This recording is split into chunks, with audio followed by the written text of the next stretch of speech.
Welcome back to Big Fish in the Middle Kingdom and the special video episode. I'm Brendan Davis, your host. This is also being posted as audio, so depending on how you listen to your podcast, you can check it out either way you want. I'm not going to do any magic tricks or show you any visuals other than just my aging face and my hat. Thank you to Airy Rental. They're not sponsoring me. I just want to say thank you to Naeem Sarafi, my cinematographer, for snagging me this cap back when I was in the States. But this is a special day for me for a few reasons. And let's start with number one. Number one is that it is my 3-year China-versary. So 3 years ago, technically yesterday as I record this, but this marks 3 years I've been in China full-time as my place of doing business. And I've been back and forth since 2013, so 3 years before that. But I moved from Los Angeles, and I've talked about this extensively other places, so I won't bore you with rehashing it all now. But I've been here for the 3 years. 2 years ago, again, yesterday, technically China time, today, US time, is when I launched Big Fish in the Middle Kingdom, this very show that you are watching and or listening to this right this second. So that's been hugely significant for me. But there have also been a lot of changes in my personal life, my professional life, and that's all intertwined if you listen to this show. And it's true for a lot of us, depending on what we do for a living. Sometimes sometimes the lines are blurred, sometimes there are no real lines. That's kind of the case of what I do. So anyway, you kind of hear this warts and all if you listen to this show. It's a bit more free form than How China Works, which is a little bit of a tighter show. And anyway, so let's get back to it. So no edits. So a lot of changes for me, as I mentioned. The biggest one professionally is that I'm in China for straight up business development at this point. I'm not developing projects as a writer, director, or producer in China. Now I have China themes and there's China relationships with several of my projects that I am developing as a producer, but they're not to be produced here. And there are a lot of reasons for that, which I'll detail another time. But all my film and TV development is now offshore. And I spoke a bit about this with Kevin Geiger on our last Fretful Laowai episode, which is our fun thing we do that's very off the cuff, about once a month, at least when we're both in China. And that you can check that out. That should be, I think that's two back from where this is right now in the lineup. But I'm going to have more to say about that with another interview guest very soon. So I'm just about to get to that. So as far as my podcast hobby, it's gotten a little bit more serious lately. As I said, Big Fish is 2 years old, and it's brought so much insight that I've gotten from the different guests I've had. I've learned amazing things, and I think you probably enjoyed learning some things about people or specific industries, hopefully. And I've developed businesses, business relationships, friendships with a lot of people. I've had other people connect with guests who they found a reason to be involved in something with. And I'm eternally grateful for the impact that this has had on other people. And I know how much of an impact it's had on me. So I'll probably say this 3 or 4 times, but thank you. Thank you for listening to this. Thank you for supporting this show. In other news, I mentioned How China Works with Ying Li.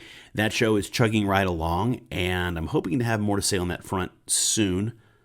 Don't want to jinx us. Don't want to jinx the show. But hopefully I'll have some news on that front soon. And we were on hiatus last week. We have another interview coming up this week. We have decided to approach that. We're trying to do one a week, but we really, really want to bring you better and better and better guests. And we felt like we've had really great guests. So that's not a commentary on them. It's just to say that we want to continue to have that caliber of guests and to raise the bar.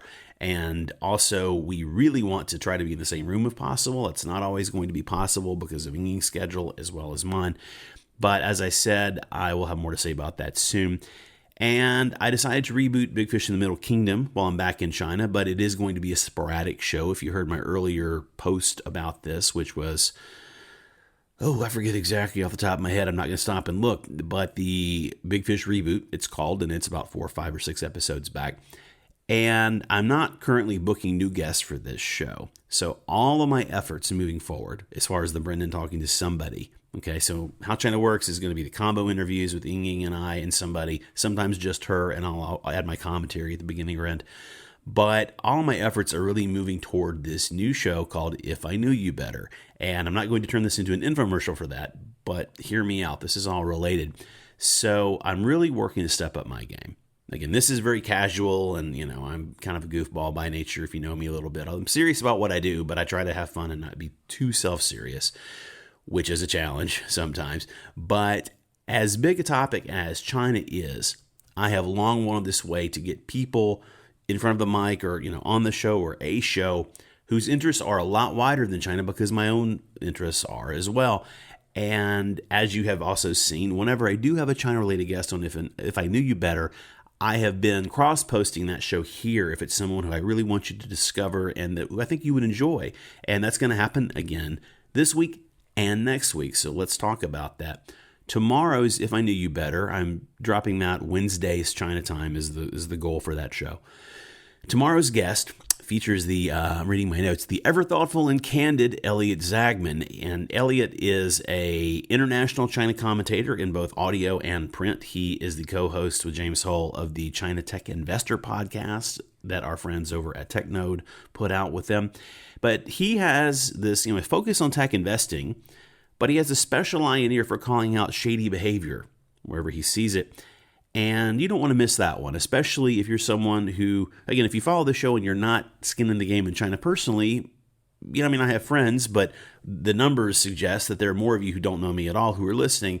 And I'm guessing it's because either you like the kind of stories of the guests that I've had on, or you're curious to learn just whatever insights about understanding China, which is actually why I created the show for myself. As much as anything, totally selfish reasons that I wanted to be smarter. I wanted to be China smarter. I need to talk to people who know more than me, which was basically everybody when I started the show. And now I'm sort of somewhere in the lower middle of understanding.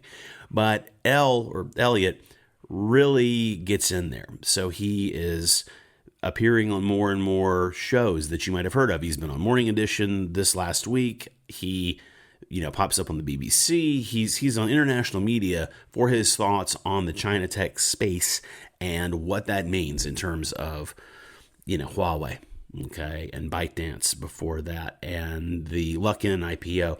And they cover many great topics. I'm not trying to do infomercial for his show, but Elliot is someone who, if you are really interested in China, you should be paying attention to him. So I really recommend that. And our talk, I'm really excited to get this show out there. I thought it was really insightful, and I learned a lot of things, and I am in touch with Elliot a lot, and we track in a couple of groups, so I was still managed to be surprised by a few things he said.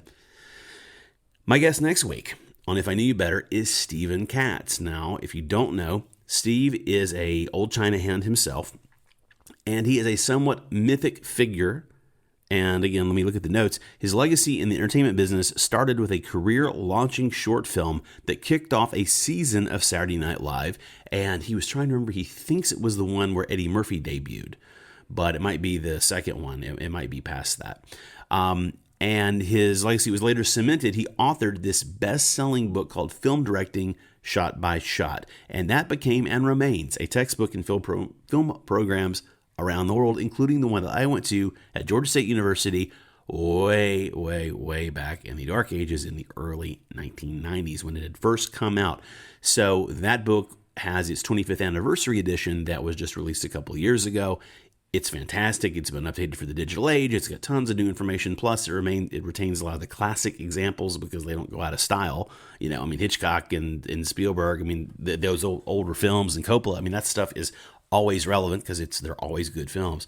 So his adventures in doing everything from doing light shows for bands like the Grateful Dead at the Fillmore East way back in the day, to living at Neverland Ranch and being Michael Jackson's personal filmmaking tutor for months. That only hints at the story Steve Katz has to tell. And I have 3 hours of them to share with you, although I'm going to try to edit that down a little bit. There may be a natural place to break it in two. I think I'm just going to try to edit it and post a giant episode because it's really fascinating.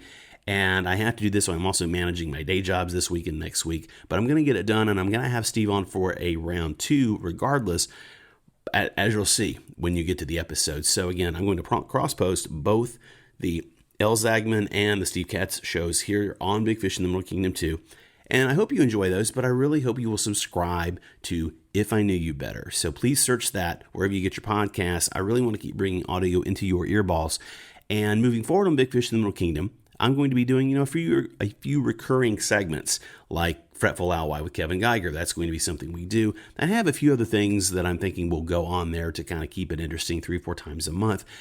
And, otherwise though, Please find me on If I Knew You Better for general interest shows, and on How China Works with Ying Li and myself for the China-specific shows. So, all right, my dinner is ready. I think I heard the oven ding for the reheating right before I started recording.